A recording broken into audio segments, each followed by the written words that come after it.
Hello and welcome to Take Back Time. My name is Penny Zenker.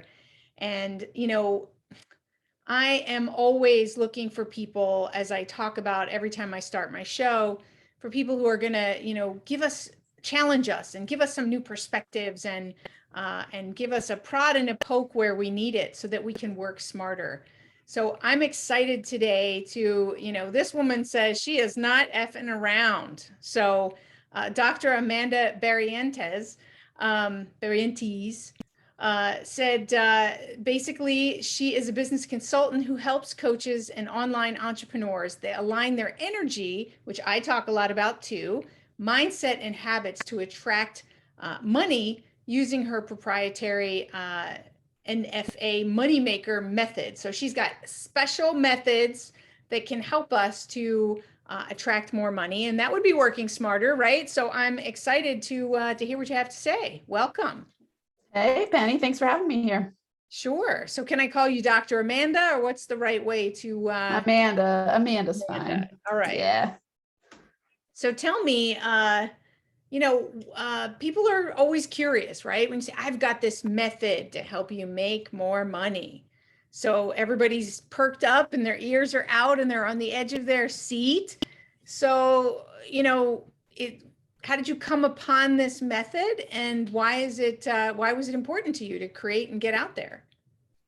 Yeah, well, so I'll say it's Money Maker Methods. So it's many methods, not just one. Okay, good. Yes. And I would say the first method is to become a master of yourself. So strategies to understand that you have to recreate yourself if you want different results. And so the thing that I really learned in my journey was that I didn't like the results I was getting. And I had a moment where I was crying on the floor and I was like, I got to change myself.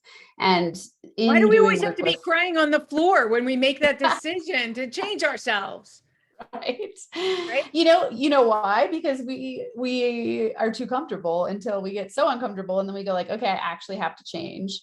And so change is hard. Most people, I call it the curse of the comfort zone, because if you're too comfortable, you're not really going to do that much to change because you're too comfortable. And so some people can live their whole entire lives in that zone where they go like, I'm pretty comfortable. I don't really need to change. And I think those individuals actually have the hardest time shifting, because there's nothing that has knocked them down too far to go like, I got to actually do something here.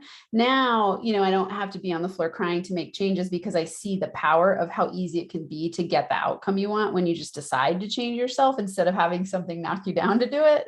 Right. But most people, when they get challenging yourself, right? You can, if you can break through that, then you can put that as a regular practice.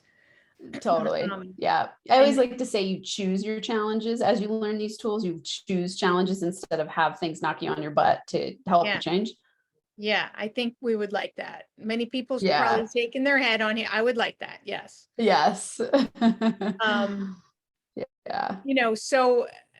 So you found it by necessity. And I think a lot of people do, COVID was one of those necessities, is that we have to, I think that that change and radical change is, and often can be, a catalyst, but people see it as a stressor, right? Yeah. How could you help to reframe people's mindset to see any kind of circumstance that's outside of their control, or even within their control, right? That this constraint or circumstance could be a catalyst. That's exactly how I look at change, and knowing that the only thing you have the power to change is yourself, your thoughts, your decisions, your actions. That's the only thing you're in control of. You can't control other people. You can't control COVID. You can't control anything else. And when you do that, I think people get really scared, because like you were saying, it's like you could face the change and go, you could have the mindset of like, this sucks, growth is hard, I don't want to do it, it's everyone else's fault. Or you can go, wow, I actually have a magic wand to create whatever I want when I decide that I'm the one who's creating my reality. So I always say that your outer world is a reflection of your inner world. And if you don't like what you're getting on the outside, you got to change what's within. And so you've got to decide, I'm the center of my universe. something in me needs to change in order to get a different result, and this could be time, productivity, money, love, anything. If you don't like what you're getting on the outside, you've got to start looking at yourself, which most people, that can be a very empowering thing. And they can go like, oh, awesome, it's in my control. Or they can go, what? It's not my parents' fault. It's not my partner's fault. It's not the, COVID's Oh fault. yeah. 3/4 of the people listening to this are like, yeah, this is BS, right? Yeah. I don't have the time. You should see what I have to do. I've got, 3 kids. I've got, a business that I'm running. I've got 10 people reporting to me. I've got et cetera, et cetera. They could go on and on about their list, right? So, so people are in resistance. I agree with that. And I see that a lot is we resist. And there's that expression, what we resist persists. So I do think, and I talk a lot about too, getting in relationship with your results, because there's a disconnect often as to how we show up and what we do, and then the results that we get, and we don't connect that we're the common denominator. Exactly. Yeah. And I think one of the benefits of me being on the floor crying, and when I share my story, people are like, oh my God, well, if you could do it, I could, because I was on food stamps, 3 kids, single mom, grad school. And I built my business to 6 figures in the first year. And that's because I decided to take responsibility for my outcomes. And so, when people say I don't have the time, I go, good one. I was like reading 3 books a week, writing papers, teaching classes, driving kids around, and building a business at the same time. So I go, okay, time that you're a victim of time is an excuse that you use to blame other people, blame the outer world for your results, instead of going, okay, how am I going to be a powerful NFA style person who makes time? So how did you do that?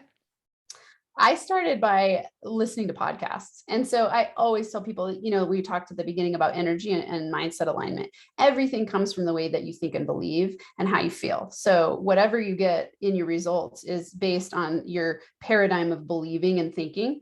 And that comes from your mindset. So I tell people you have to do daily mindset training. It's really fascinating to me that we go like, oh, I want to live a great life. I want to feel confident and sexy and powerful and have money and have a great relationship. But then when you ask people and they say like, oh, I'm stuck, I'm struggling, I'm miserable, I'm on the treadmill of just the rat race, I'm not happy. And then you go, how many personal growth and development books did you read last year? 0, maybe 1. When do you ever take time to work on yourself? Never. I don't have time. That's usually the number one excuse. And you go, okay, well, you're going to keep getting the same results you've always gotten because you're not willing to work on yourself. And you are the key, like you said, common denominator of your entire reality. So if you don't like those parts of your life, you've got to make changes. No one's going to come and rescue you and pick you up off the ground and say, here's $1 million and a great relationship and a healthy body and an awesome life. You've got to do the work to have those things. You've got to become a different person that creates those things.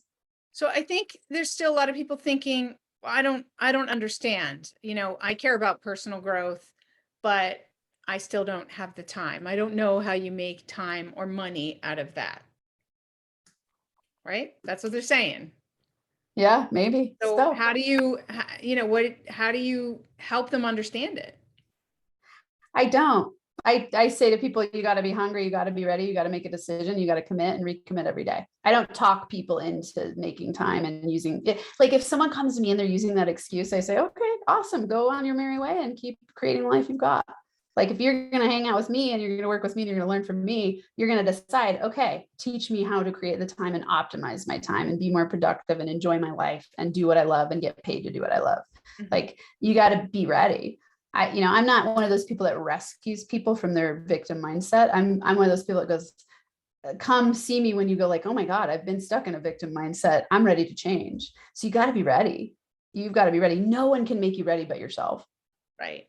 Well, that's good, right? For people to hear. And if they're caught up in excuse, that what I'm hearing you say is they're not ready. Yeah.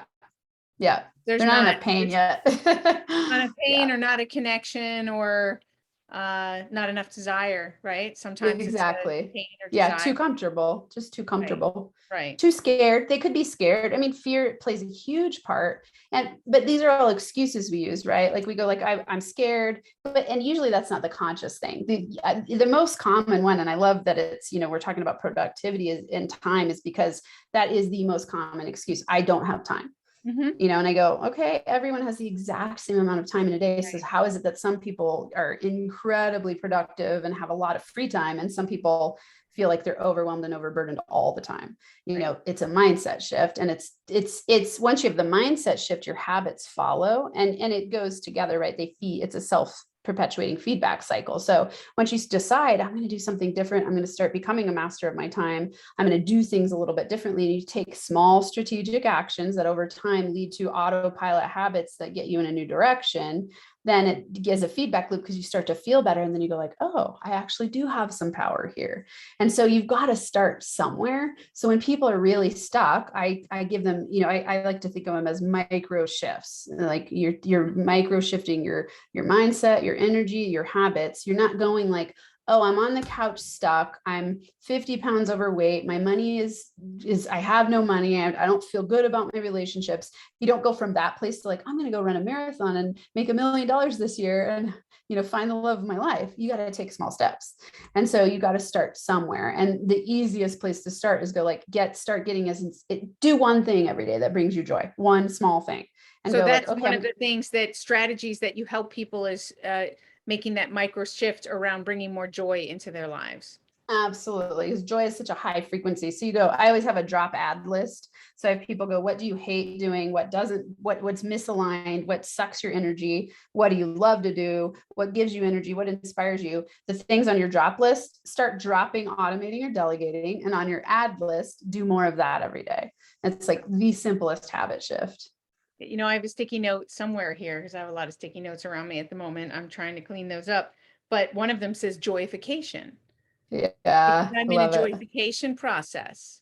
Is that, Yeah, you know, busy and all these things that we've got going on, sometimes they can suck the joy right out of our life.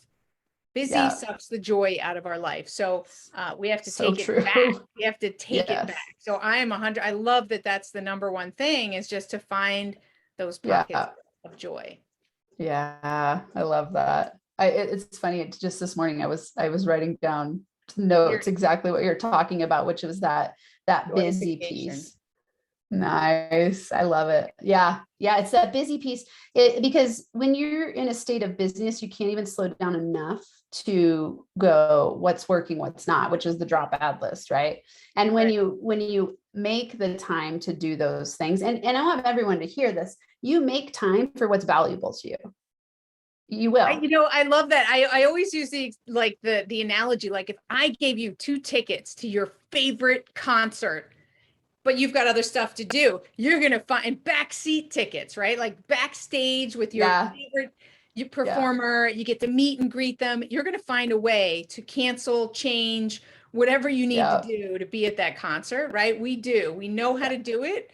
We just don't Yeah. we don't use those skills the way that we Yeah. sometimes do.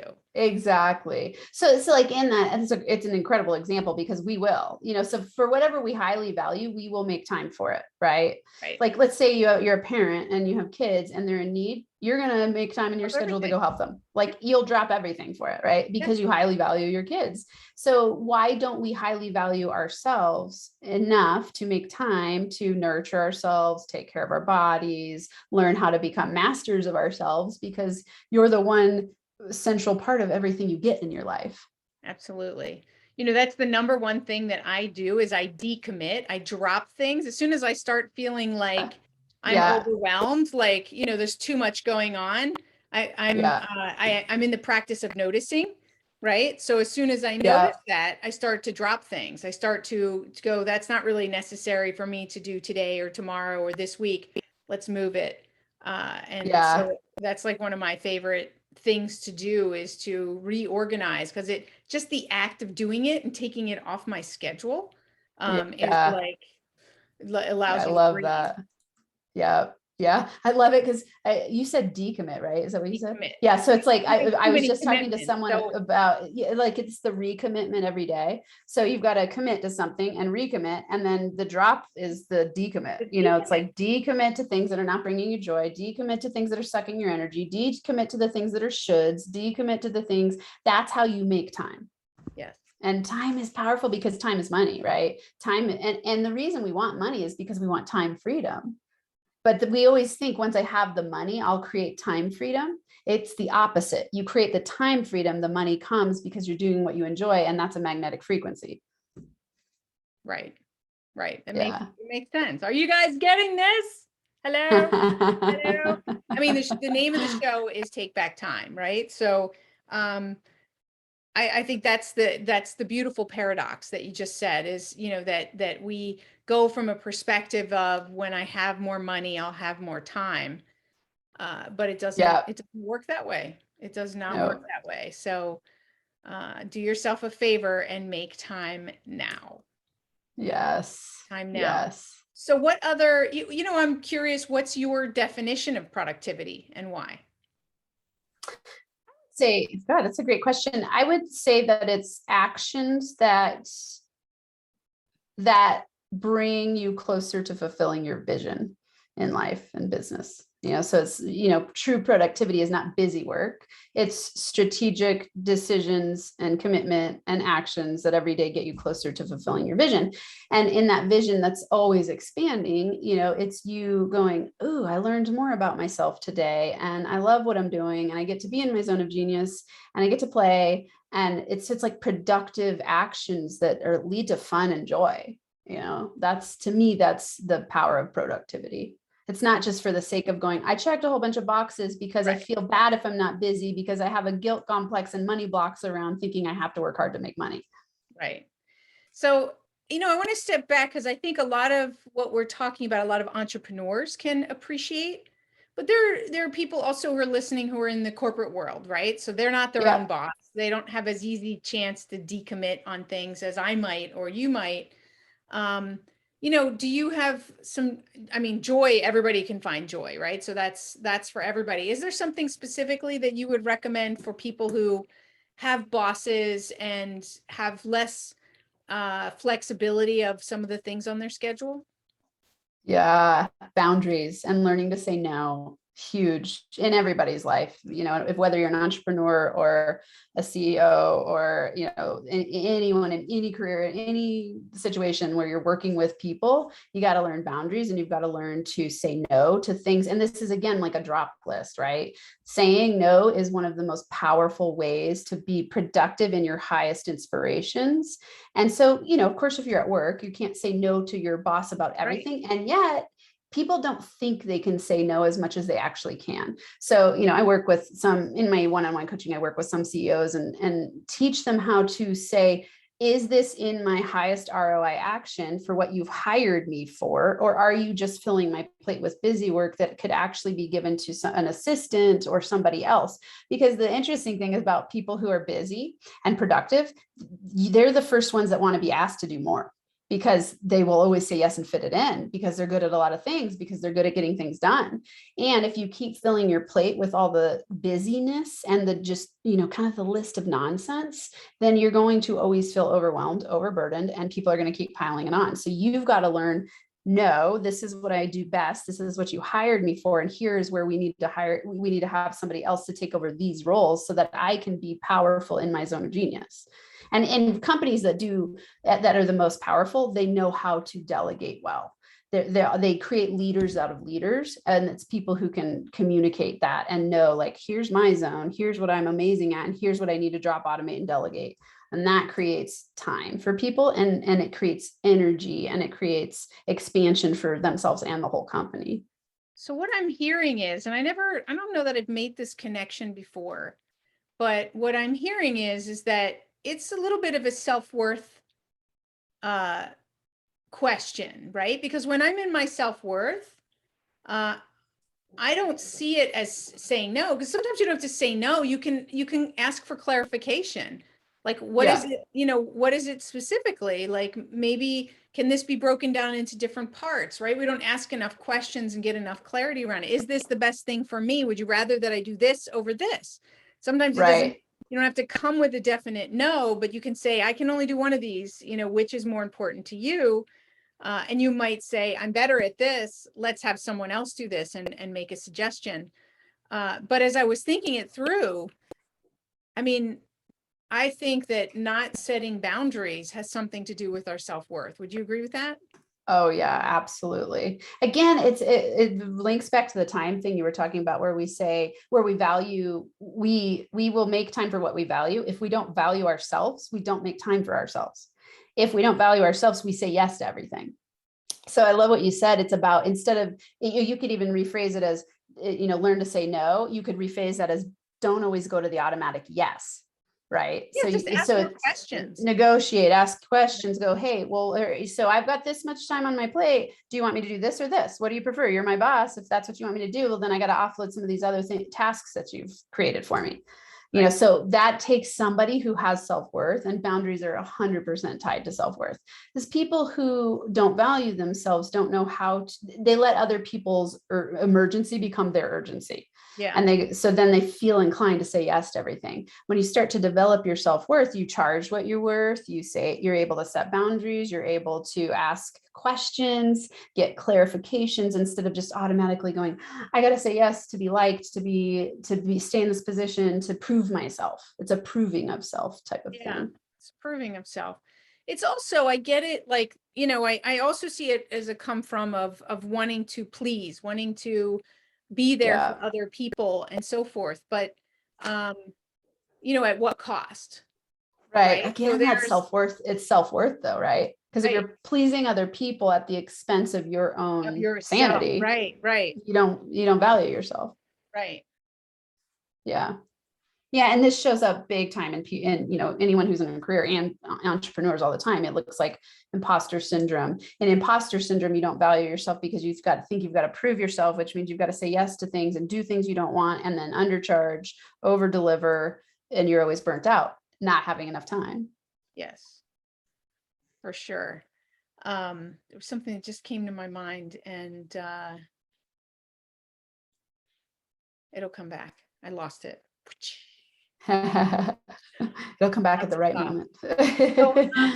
So do you have any other, like, shortcuts or tricks that you use that help you to shift in the moment, or a question that you ask yourself? Like you said, there was a question that you have your CEOs ask, which you mentioned. Are there any other like pivotal questions? Because I feel, just to pre-frame that, I think that I call myself a focusologist, the focusologist.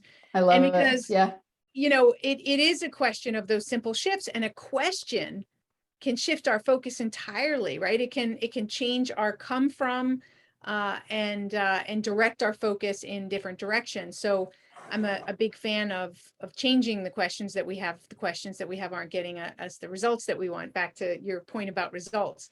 So what questions do you ask yourself, or do you have your clients ask themselves, that help them to get better results?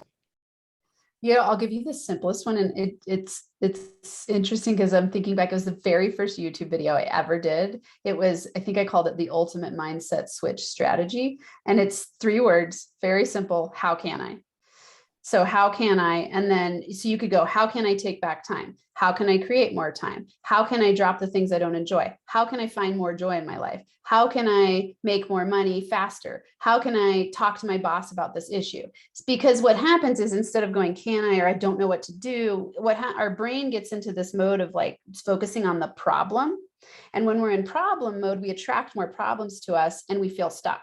When we're in solution orientation, our brain is a problem solving operating system. So it wants, when you plug in a how can I question, it starts to look for solutions. So you get into that solution mode and your brain gets more expansive and more creative and more brainstorming, which is a much more fun flowing energy. So it's like the simplest start to any, how can I? I mean, I've been stuck in some serious places before where, I'd get stuck in there, just go like, okay, I would go on a run. I love to run. And so I'd run, and the whole run, my task to myself was just to say, how can I this? How can I that? By the end of the run, all the problems were solved because I had solutions. My brain, when it's like, oh, there's 50 solutions to everything, goes into solution mode. Absolutely. Right. There's many ways to, I don't know why that stupid expression comes up, to skin a cat. I don't want that expression, but many ways to do things.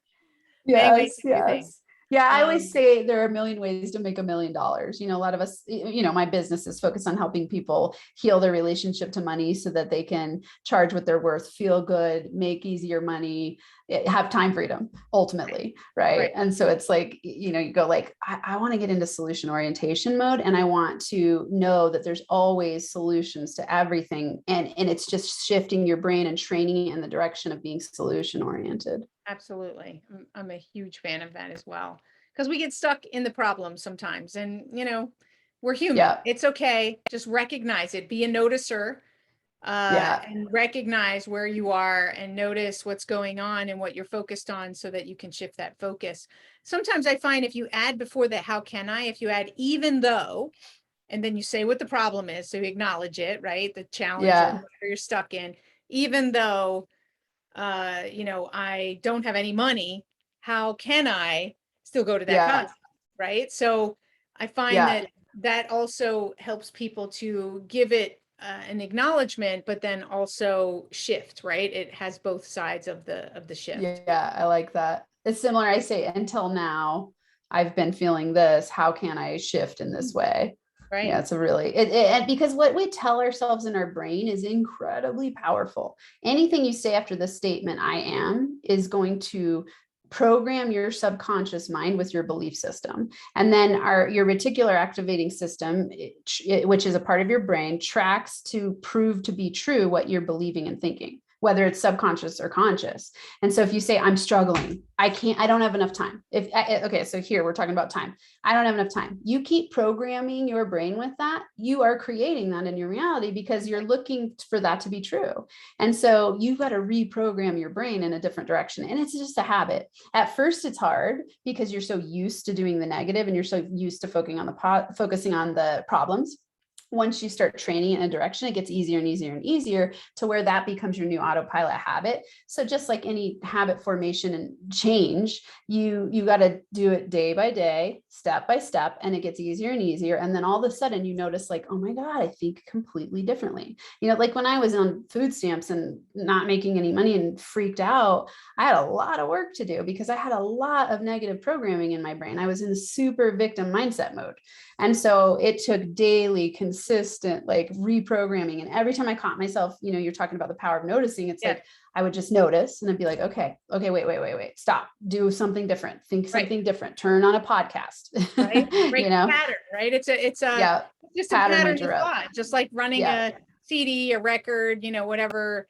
It's just a pattern. And the more you break the pattern, right? That's why you said practice, the more you break it. And so find something that helps you to break it. Every time you see it, do something that helps you to do that.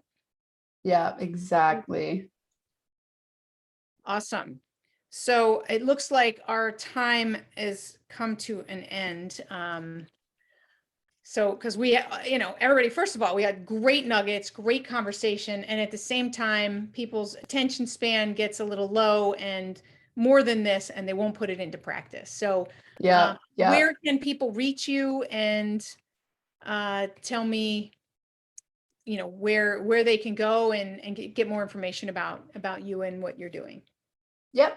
Everything is easy to find on NFAmoney.com. So if they go to NFAmoney.com, they'll find all kinds of free stuff. I have a Money Blocks profile quiz that they can take. I have access to my podcast and YouTube channel. If they would love podcasts, obviously they're here. So it's called Max Potential Money is my podcast, and I release an episode every week. So there's lots of gold nuggets there. Awesome. Well, thank you so much. This was great. I love talking about this stuff, and hopefully you all like listening to it. Yeah. Thanks for having me on. Thank you so much, Amanda. Yep. And thank you all again. Thank you for being here. Make sure that you subscribe, leave us a review.